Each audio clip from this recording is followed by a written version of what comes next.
नमस्कार शेतकरी मित्रांनो, होय आम्ही स्मार्ट शेतकरी ह्या यूट्यूब चॅनलवरती आपल्या सर्वांचं स्वागत. मी दत्तात्रय शंकर ननवरे, राहणार येवलेवाडी, तालुका कडेगाव, जिल्हा सांगली.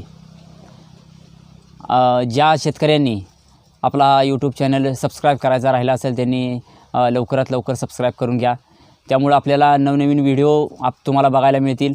दुसरी गोष्ट, आपल्या असणाऱ्या सर्व पिकांची माहिती तुम्हाला हे आपल्या यूट्यूबच्या माध्यमातून, आपल्या चॅनलच्या माध्यमातून तुम्हाला माहिती ज्या त्या वेळेला मिळत जाईल.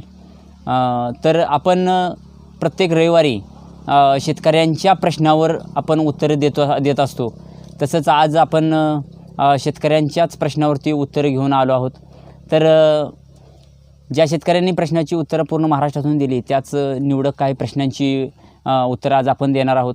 तर प्रश्न असा आहे की ऊस कोणत्या महिन्यात लावला पाहिजे. ज्या शेतकऱ्यांचा प्रश्न आहे की ऊस कोणत्या महिन्यात लावला पाहिजे, तर ऊस लावला पाहिजे की जून 1 तारखेपासून ते सर्वसाधारण फेब्रुवारीच्या 15 तारखेपर्यंत. त्यानंतर ऊस लावला नाही पाहिजे. कारण काय होतं की ह्या वेळचं वातावरण ऊस लागण्यासाठी पोषक आहे.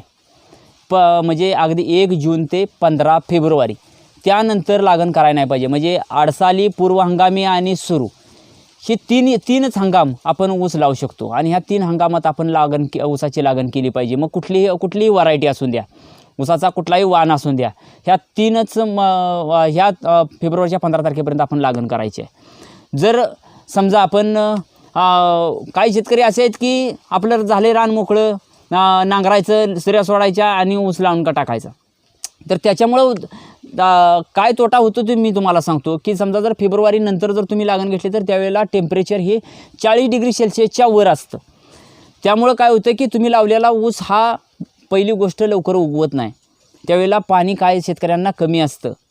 आणि पाणी कमी असतं किंवा पाणी जरी त्यांच्याकडे जास्त असलं तर काय होतं की तुम्ही जर पाणी दिलं तर वरली जमीन गरम झालेली असते आणि तुम्ही पाणी दिलं तर त्या जमिनीतला असणारा जो कोंब आहे तो खाली तो सडून जातो, तो कुजला जातो, कांडी कुजून जाते. दुसरी गोष्ट, वाळवीला बळी पडतो ती असणारी कांडी. म्हणजे उगवण क्षमता फास्ट होत नाही. आणि जर समजा त्यातून तो कोंब तरी पण मी म्हणतो की आलाच आणि जर तर त्यावर 40 डिग्री 45 डिग्री सेल्सिअस तापमानला तो कोंब टिकत नाही. त्याच्यामुळं काय होतं की तो जळून जातो. आणि तरी पण आणखी नाही जळला म्हणजे तुमच्या ह्या प्रश्नाला उत्तर किती आहेत बघा. की उन्हाळ्यात लावला ऊस तर त्याला किती तापाचा आहेत. की समजा जर तो कोंब वर आला तर त्याला खोड किडा हा 100% होणारच. काय होतं की उन्हाळ्यात हा खोड आळी ही होतच असते. तुम्ही त्यासाठी मग पुन्हा फवारणी करायचा खर्च जादा येतो. फवारणीचा खर्च आला, रासायनिक खतांचा खर्च जादा आला.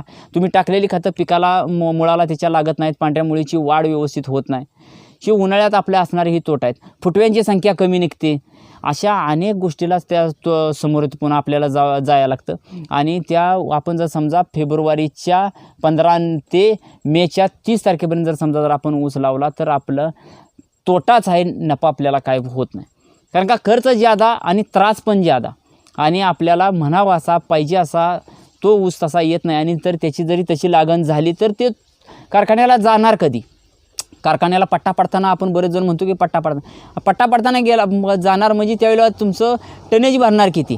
साखर ज्यावेळेला भरायचा जी वय आहे त्या वयात तुम्ही ऊस पाठवणार, त्यामुळं ऊसाचं वजन भरत नाही. त्यामुळे आणखी आपलं नुकसान होतं.